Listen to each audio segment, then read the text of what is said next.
এয়া হৈছে SSLC 2026ৰ OMR answer sheet.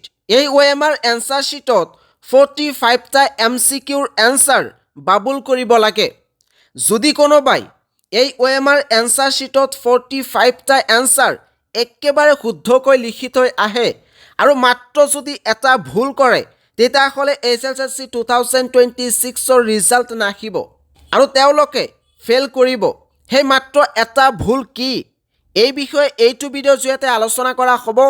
বহুতো ছাত্ৰ ছাত্ৰীয়ে এই OMR এনচাৰ শ্বীটত সেই ভুলটো কৰি থৈ আহে, যাৰ কাৰণে প্ৰতি বছৰ হাজাৰ হাজাৰ ছাত্ৰ ছাত্ৰীয়ে কিন্তু এই OMR এনচাৰ শ্বীটত ফেইল কৰে। যদি কোনো ছাত্ৰ ছাত্ৰীয়ে এই ভিডিঅ'টো চাই আছে তেতিয়াহ'লে তোমালোকে খুব মনোযোগেৰে এইটো চাই লোৱা আৰু বস্তুখিনি বুজি লোৱা যে কোনটো ভুল এই OMR এনচাৰ শ্বীটত কৰিব নালাগে। আৰু যদি কোনো পিতৃ মাতৃয়ে এই ভিডিঅ'টো চাই আছে তেতিয়াহ'লে আপোনালোকে আপোনালোকৰ ল'ৰা ছোৱালীক এই বস্তুটো ভালদৰে বুজাই দিব যাতে তেওঁলোকে SSLC 2026ত এই OMR শ্বীটত এই ভুলটো নকৰে। এক্সাম চেণ্টাৰত যোৱাৰ 1 মিনিট আগত হ'লেও আপোনালোকৰ ল'ৰা ছোৱালীক এইখিনি কথা মনত পেলাই দিব যাতে তেওঁলোকে এই OMR শ্বীটত মাত্ৰ এটা ভুল নকৰে। ইয়াৰ ছাত্ৰ ছাত্ৰীসকলক দেখুৱাব বিচাৰিছোঁ SSLC 2026ৰ OMR এনচাৰ শ্বীট। ইয়াতে তোমালোকে দেখিবলৈ পাবা যে ছাত্ৰগৰাকীৰ ইয়াতে ফটো থাকিব, ইয়াতে কিন্তু অলৰেডি ফটো থাকিব, লগতে ইয়াতে ছিগনেচাৰ থাকিব, অৰ্থাৎ OMR এনচাৰ শ্বীট একেবাৰে পাৰ্চনেলাইজড হ'ব। ইয়াতে ছাবজেক্টৰ কোড লগতে ছাবজেক্ট নেম থাকিব, ইয়াতে কেণ্ডিডেটৰ নামটো থাকিব, ইয়াতে ছাত্ৰ ছাত্ৰীৰ নিজৰ নামটো লিখাৰ কোনো প্ৰয়োজন নাই, ইয়াতে অলৰেডি প্ৰিণ্টেড কৰা থাকিব আৰু তোমালোকক হুবহুব এনেকুৱা ধৰণৰ OMR এনচাৰ শ্বীট দিয়া হ'ব। জাষ্ট তোমালোকে ইয়াতে এনচাৰটো লিখিবা, তাৰপিছত ৰোল নাম্বাৰ, ৰেজিষ্ট্ৰেশ্যন নম্বৰ এইবোৰ দিয়া থাকিব, লগতে চেণ্টাৰ নেম এইবোৰ দিয়া থাকিব। এই প্ৰশ্ন কাকতত যদি ছাত্ৰ ছাত্ৰীয়ে এটা ভুল কৰে তেতিয়াহ'লে তেওঁলোকৰ কিন্তু ফলাফল নাহিব। ইয়াতে তোমালোকে দেখিবলৈ পাবা যে ইয়াতে 45টা বাবুল আছে। এই 45টা বাবুল কিন্তু তোমালোকে সম্পূৰ্ণ কৰিব লাগিব। SSLC 2026ত কোনো ধৰণৰ নেগেটিভ মাৰ্ক নাই, গতিকে যদি কোনো প্ৰশ্ন উত্তৰ নোৱাৰা তেতিয়াহ'লে যিকোনো এটা বাবুল কৰি থৈ আহিবা, তথাপি এটা চান্স আছে যে তোমালোকে মাৰ্ক পাবা। ইয়াতে কিন্তু 45টা MCQৰ এনচাৰ বাবুল কৰিব লাগিব। তাৰপিছত তলফালে তোমালোকে দেখিবলৈ পাবা যে দুটা বাকচ আছে, এইটো আৰু এই বাকচ।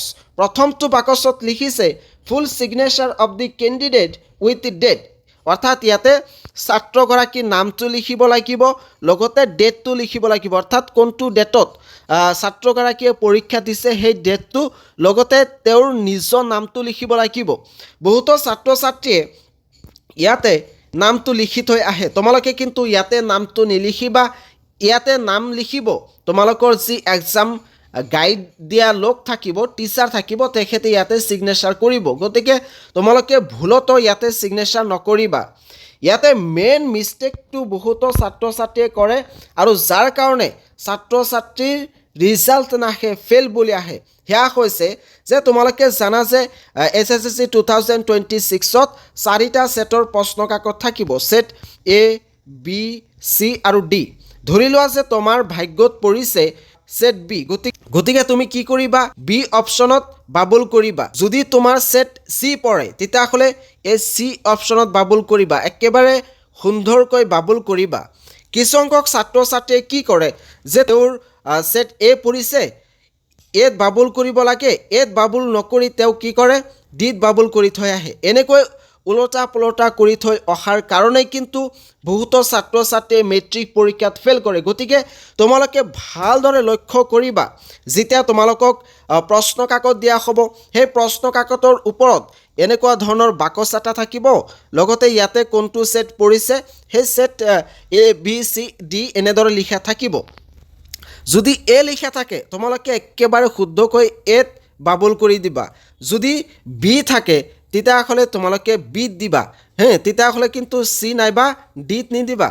সেইদৰে যদি C থাকে তেতিয়াহ'লে চিত দিবা, ডি থাকিলে ডি দিবা, ডিত থাকিলে ডি চাৰ্কুল বাবুল কৰিবা এনেকৈ কিন্তু একেবাৰে শুদ্ধকৈ চাৰ্কুল কৰি থৈ আহিবা কাৰণ এই OMR এনচাৰ শ্বীট কম্পিউটাৰৰ জৰিয়তে মেচিনৰ জৰিয়তে পৰীক্ষা কৰা হয় ইয়াতে কিন্তু কোনো টিচাৰে নাইবা মেনুৱেলি চেক কৰা নহয় গতিকে যদি ইয়াতে তোমালোকে ভুল কৰি থৈ আহা তেতিয়াহ'লে কম্পিউটাৰে নাইবা সেই ছিষ্টেমে মিষ্টেক বুলি ডিটেক্ট কৰিব আৰু তোমালোকক ফেল কৰাই দিব গতিকে এই ভুলটো তোমালোকে এই OMR এনচাৰ শ্বীটত কেতিয়াও নকৰিবা যেহেতু পৰীক্ষা একেবাৰে ওচৰ চাপিছে এতিয়া তোমালোকৰ কাৰণে ইতিমধ্যে আসাম পিচ নিউজ 3 মডেল প্ৰশ্ন কাকত পাব্লিছ কৰিছে general science mathematics social science English Assamese এই 5খন সাবজেক্টৰ ইতিমধ্যে মডেল প্ৰশ্ন কাকত প্ৰকাশ পাইছে তোমালোকে যদি SSLC 2026ত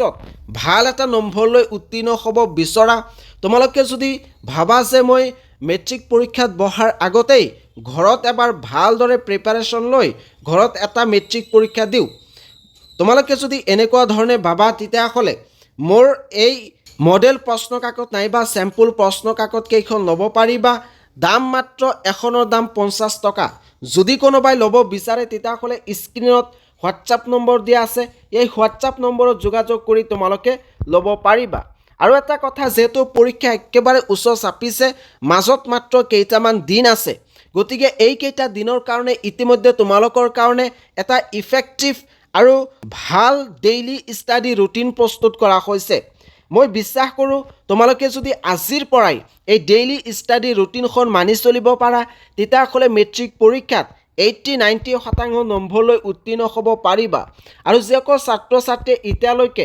একেবাৰে পঢ়া শুনা কৰা নাই আজিৰ পৰাও যদি তেওঁলোকে এই ডেইলি ষ্টাডি ৰুটিনখন মানি চলিব পাৰে তেতিয়াহ'লে মেট্ৰিক পৰীক্ষাত এটলিষ্ট তেওঁলোকে পাছ হ'ব পাৰিব যদি কোনোবাই এই ডেইলি ষ্টাডি ৰুটিনখন চাব বিচাৰে তেতিয়াহ'লে ভিডিঅ'ৰ ডিছক্ৰিপশ্যনত লিংক দিয়া আছে সেই লিংকত ক্লিক কৰি চাব পাৰে